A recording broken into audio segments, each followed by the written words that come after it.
Hello दोस्तों, नमस्कार। आज के वीडियो में आप सभी का बहुत बहुत स्वागत है। तो आज हम लोग पढ़ेंगे ग्राफ में आज हम लोग सीखेंगे y equal to x cube का ग्राफ। पिछले वीडियो में हमने सीखा था y equal to minus mod x का ग्राफ, और भी बहुत सारा ग्राफ हम लोग सीख चुके हैं। तो उस वीडियो को जाकर जरूर देखिए। मेरे चैनल पे एक प्लेलिस्ट बना हुआ है ग्राफ करके, उस पर आपको बहुत सारे बहुत टाइप के ग्राफ आपको देखने को मिल जाएंगे। बेसिक ग्राफ, साइन का ग्राफ, कॉस, टैन, मतलब जितने भी ग्राफ जो बेसिक्स होते हैं, जो आपको क्लास 12 में भी पूछे जा सकते हैं, 11 में भी, जेई में भी, और नीट में भी पूछे जा सकते हैं। आपका फिजिक्स है, केमिस्ट्री है, जो भी है वहाँ पे आपको बहुत ज़्यादा काम आने वाला है। तो ये बेसिक ग्राफ है। एडवांस लेवल का भी ग्राफ होता है, तो वो यहाँ तक मतलब जेई मेन वो सब में नहीं पूछा जाता है। वो एडवांस लेवल का ग्राफ आपका जब इंजीनियरिंग करने जाइएगा, वहाँ पे जो इंजीनियरिंग लेवल का जो एग्ज़ाम होता है गेट का, उसमें जो थोड़ा ग्राफ होता है वो थोड़ा एडवांस लेवल का होता है। तो आज हम लोग सीखेंगे simple y equal to x cube का ग्राफ। एक्स स्क्वायर का ग्राफ तो हम लोग सीख चुके थे। बहुत सारा ग्राफ होता है जो सिंपल ग्राफ है, उसको हम लोग देखेंगे और समझेंगे। तो सिंपल है, हम लोगों को ग्राफ जब भी बनाना होता है तो हम लोग यहाँ पे तो 2D है, एक्स वाई है, तो एक्स वाई प्लेन हम लोग सबसे पहले बनाएंगे। और बेसिक कंसेप्ट ऑफ ग्राफ का एक वीडियो मैंने बनाया था, उसको जाकर ज़रूर देखिए। वहाँ पे आपको बहुत सारी चीज़ें जो है वो क्लियर हो जाएगी। तो ये मेरा एक्स एक्सिस है, ये वाई एक्सिस है, ये मेरा ओरिजिन है, ये है 0 0। तो इधर हम लोग, ये पॉजिटिव एक्सिस है, तो 1 2 3 4 5 6 7 8।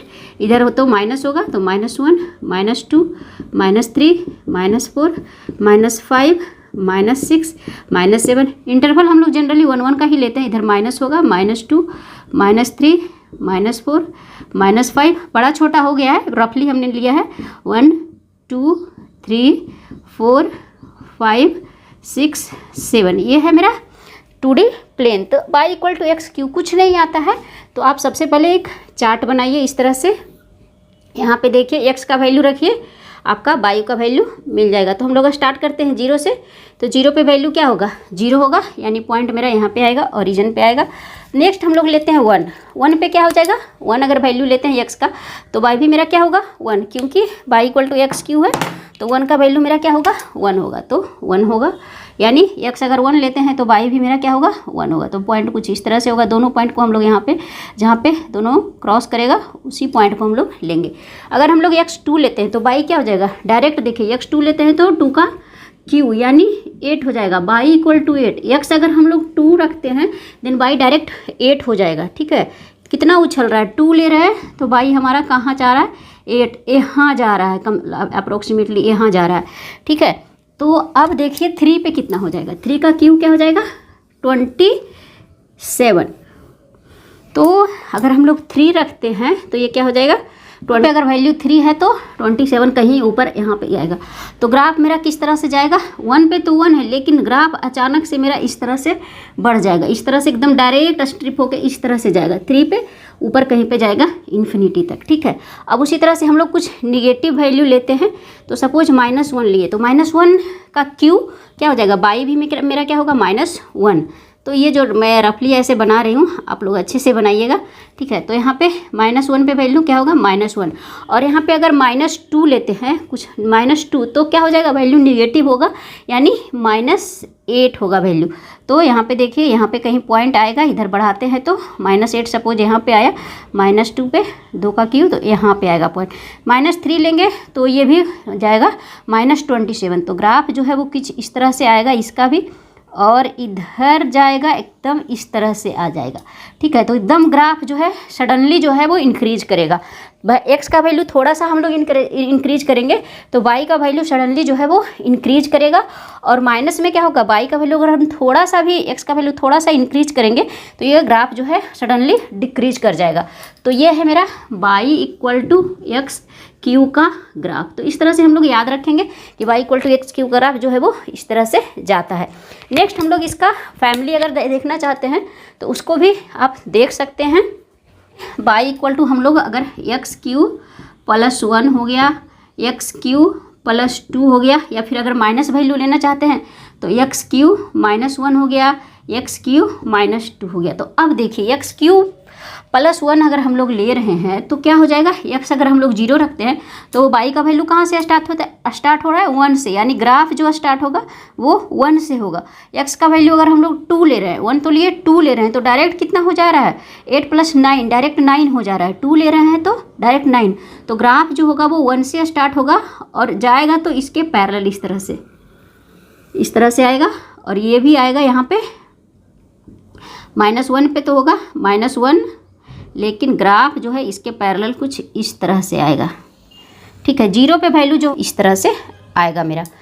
अब है x = x³ +2, तो x 0 रखेंगे तो y क्या होगा 2, तो ग्राफ भी मेरा क्या होगा इस तरह से 2 से स्टार्ट होगा और आएगा कुछ इस तरह से।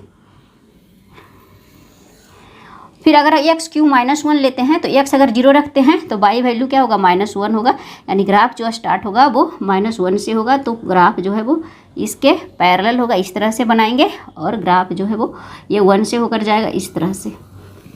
तो ग्राफ डायरेक्टली क्या होगा, जब थोड़ा सा भी वैल्यू x का इंक्रीज करता है तो y का वैल्यू सडनली जो है वो इंक्रीज हो जाता है। तो इस तरह से आप कोई भी ग्राफ जो है वो बना सकते हैं। -2 अगर x³ -2, तो इस तरह से जो है वो ग्राफ इस तरह से आएगा और सडनली जो है वो यहाँ पे इस तरह से जाएगा। तो ये क्या हो गया, y = x³ फैमिली का ग्राफ है। रेड वाला जो दिखा रहा है वो y = x³ का ग्राफ है। यहाँ पे मतलब बोर्ड पे ऐसे इस तरह से रफली हो जाता है, आप बनाएंगे तो बिल्कुल सही बनेगा इस तरह से।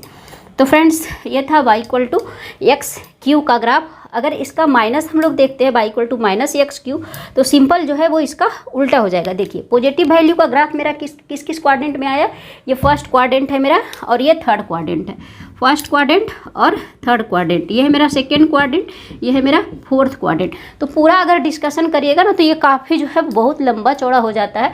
तो देखिए फर्स्ट क्वाड्रेंट और सेकेंड क्वाड्रेंट में क्या हो, थर्ड क्वाड्रेंट में क्या होता है, दोनों वैल्यू सेम, मतलब साइन जो है वो सेम होता है, यानी कि यहाँ पे दोनों ++ होता है, x + y+ होता है, यहाँ पे दोनों माइनस होता है, यहाँ पे x प्लस होता है y माइनस होता है, यहाँ पे x माइनस होता है y प्लस होता है। तो ये दोनों है जो अपोजिट साइन वाला है, ये दोनों है वो सेम साइन वाला है। अगर प्लस है तो प्लस है, माइनस है तो माइनस है, इसलिए जो ग्राफ है वो x³ का फर्स्ट क्वाड्रेंट और थर्ड क्वाड्रेंट में है। और ये अगर देखेंगे ये कौन सा फंक्शन है, ऑड फंक्शन है, इवन फंक्शन है, ये सब भी डिटेल में आप पढ़ सकते हैं। अप टू क्लास 12 ये सब पढ़ना नहीं है, ज़्यादा डीप में जो है बीटेक लेवल पे पढ़ना है। तो ये था y = x³ का ग्राफ। अगर y = -x³ का ग्राफ करेंगे तो ये सिंपल उल्टा हो जाएगा, यानी कि ग्राफ जो जाएगा बनेगा वो सेकेंड क्वाड्रेंट और फोर्थ क्वाड्रेंट में बनेगा। तो उसको मैं अगले वीडियो में एक्सप्लेन करने की कोशिश करूँगी। तो फ्रेंड्स आशा करते हैं आपको ये वीडियो अच्छा लगा होगा और ग्राफ समझ में आया होगा। तो मिलते हैं नेक्स्ट वीडियो में एक नए ग्राफ के साथ। वीडियो अच्छा लगा हो तो वीडियो को लाइक करें, वीडियो को शेयर करें और चैनल को सब्सक्राइब भी जरूर करें। मिलते हैं।